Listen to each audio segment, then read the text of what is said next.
Bezgólové skóre v Štokholme v poslednom štvrťfinále týchto majstrovstiev sveta. Rozhoduje sa o súperovi Slovenska v semifinále. Zatiaľ od začiatku veľmi kvalitný hokej, pozorným bránením na oboch stranách.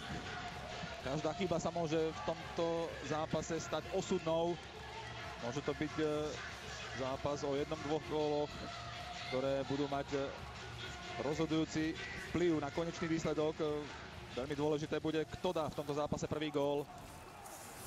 Bude to stretnutie, v ktorom rozhodnú detaily.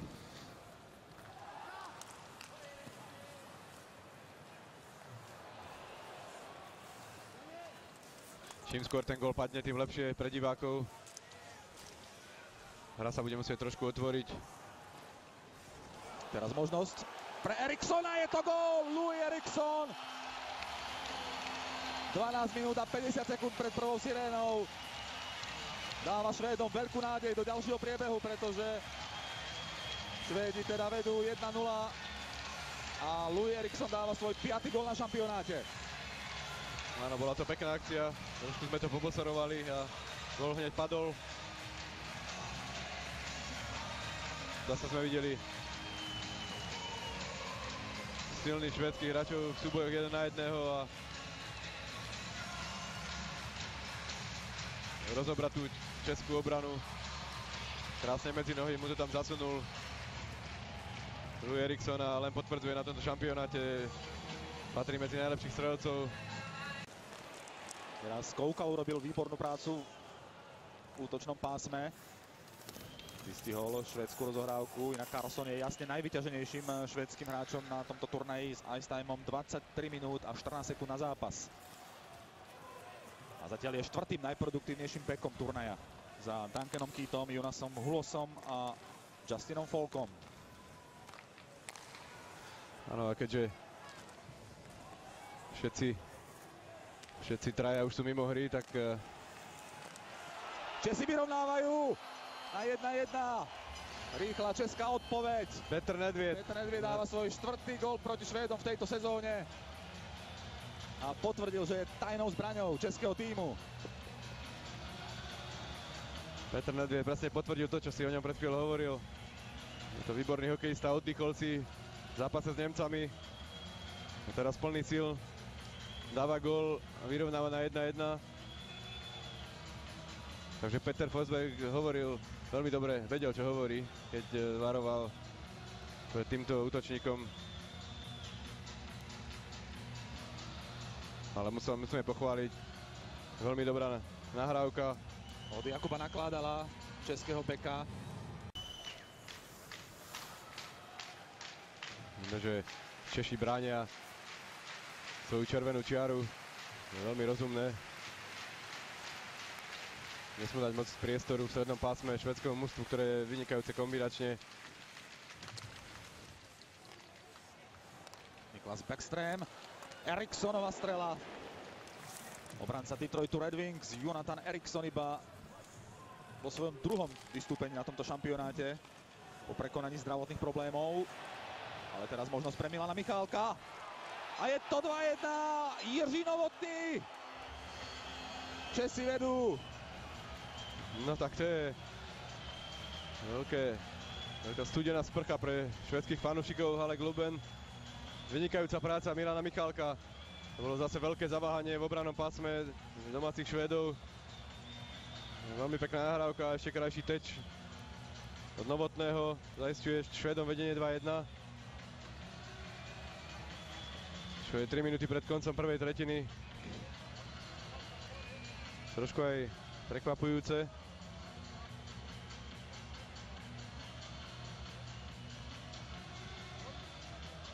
Áno, takže to bolo vlastne od domáceho obrancu.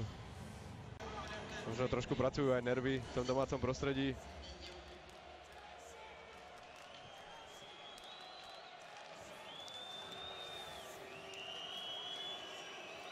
Blaťák. Erat. Plekanec. Plekanec pred bránku, je tam Michálek, aj Krejčí, gól, Česi vedú 3-1. Češi, to je neuveriteľné. Češi mali obrovské problémy s presilovou hrou na začiatku šampionátu. Prvé 3-4 zápasy sami si ju kritizovali, že hrajú veľmi zle, že ju treba zlepšiť, trénovali ju na tréningoch. A teraz v posledných zápasoch to prináša ovocie, hrajú výborne. Martin Erat, autorom gólu, útočník Nashville Predators, ktorému generálny manažer klubu David Poile nedoporučoval štart na majstrovstvách sveta. Erat bol však neoblomný. Je to veľký srdciar. Zle to trafil, puk mu odskočil, čo bolo možno aj dobré, pretože Viktor Fast potom puku išiel. Opäť obranca Tampa Bay Lightning, Hedman, patrí medzi veľmi dobre strieľajúcich obrancov.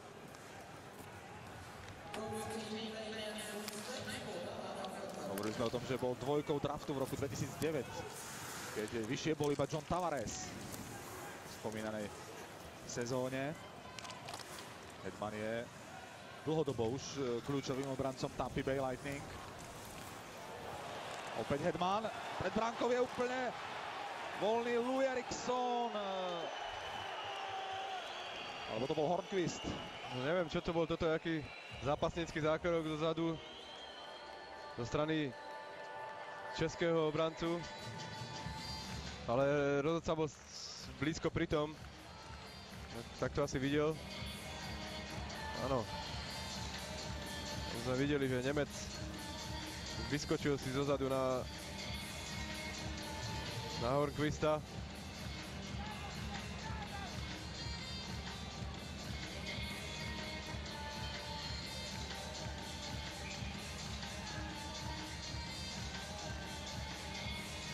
Aj tuto bol Čáslava, fauloval Backstroma.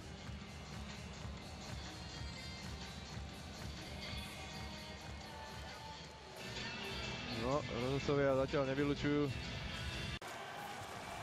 Stále útočník Colorada, takto nabil Erikovi Karlssonovi, tomu však puk sklzol po čepeli. Ešte Louis Eriksson. Landeskog pred bránkou.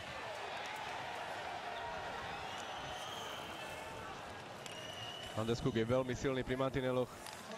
Dokáže sa pretlačiť pri hráčoch.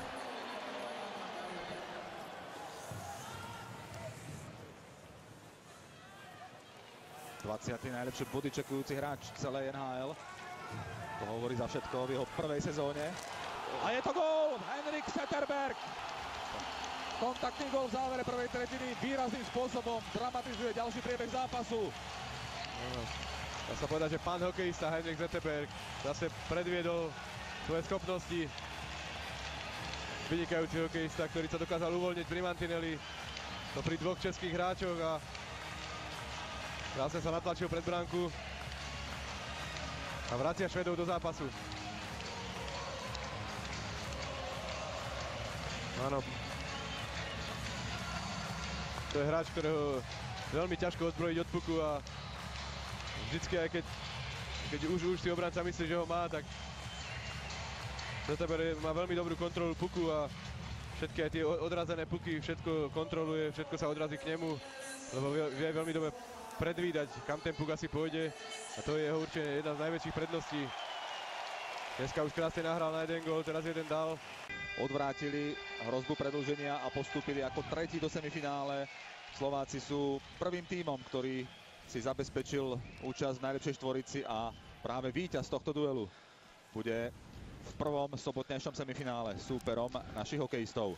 Švédi teraz musia riešiť nepríjemnú situáciu, pretože Milan Michálek získal puk v útočnom pásme. Erat.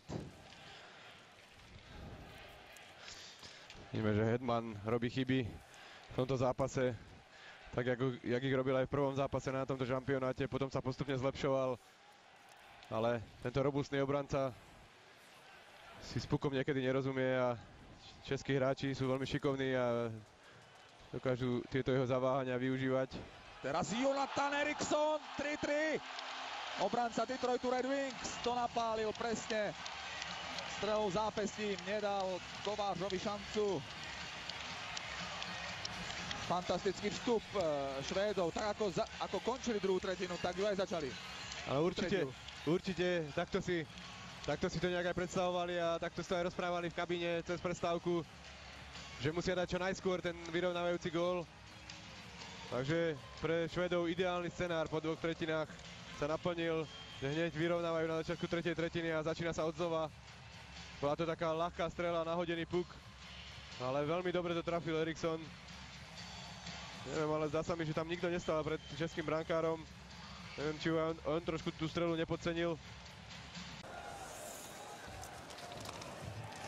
By sa presadil proti Novotnému. Výborne. Teraz Patrik Hörnquist vybojoval puk. Novotný to trošku podcenil tú situáciu a Hörnquist to hneď využil.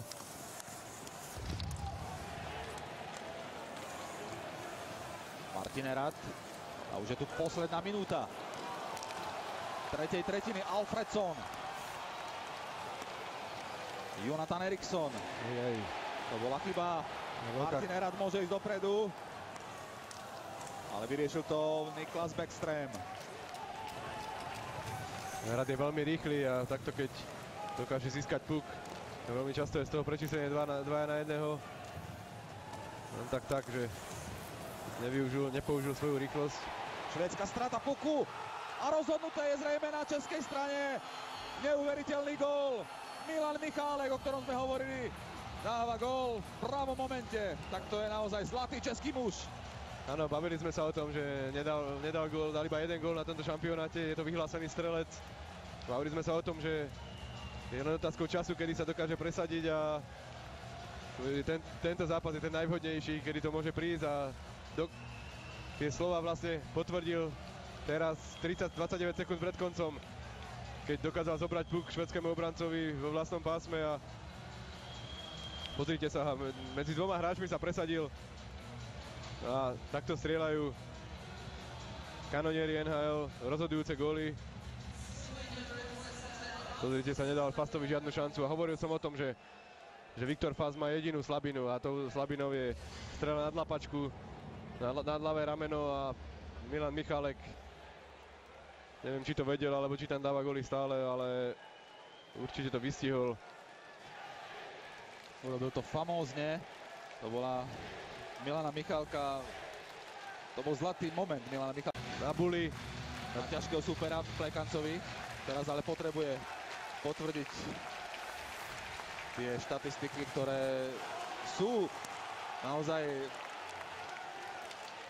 dobrým zrkadlom, pretože Švédi okamžite získavajú po dobrej práci Zetterberga možnosť ešte vyrovnať. Strieľal Alfredsson, čas neúprosne plynie. Švédi sú vytlačení z útočného pásma a končia na turnaji. Česko postupuje po víťazstve 4-3 do semifinále a bude súperom slovenských hokejistov v československom derby. Tak to bude poriadna sobota a máme sa na čo tešiť. No tak, tá história sa opakovať nebude, neporazíme Švédov v semifinále, ale budeme musieť poraziť Čechov a potom to už je vlastne jedno v tom finále. Každopádne tento víkend bude veľmi pekný pre slovenský hokej a slovenskí fanúšikovia budú určite na nohách celý víkend a bude veľmi dobrá atmosféra v krajine, čo je veľmi dobré a určite to, teda dúfam, že to pomôže aj slovenskému hokeju, ktorý sa neuberá práve takou cestou, ako sme si predstavovali, ale dúfam, že sa to tento úspech našej reprezentácie pomôže nájsť tú stratenú cestu slovenského hokeja do svetovej špičky, pretože chlapci hrajú tento rok vynikajúco, hrajú ako tím a našli cestu, ako dosiahnuť úspech a od toho sa musíme odraziť aj do budúcich rokov, začať pracovať s mládežou, na ktorú sa musíme hlavne zamerať, aby sme vychovávali nových hráčov. Ako sme videli tuto na turnaji, veľa 18-19 ročných hráčov tu hralo kľúčové úlohy v takých mužstvách, ako sú Švédsko, Rusko. To boli hráči, ktorí ťahali celé mužstva. Takže našou úlohou je nájsť tiež takýchto hráčov, aby sme mohli budovať mužstvo aj zo skúsených veteránov, aj zo strednej generácie, aj z tých mladých. tak aby to fungovalo.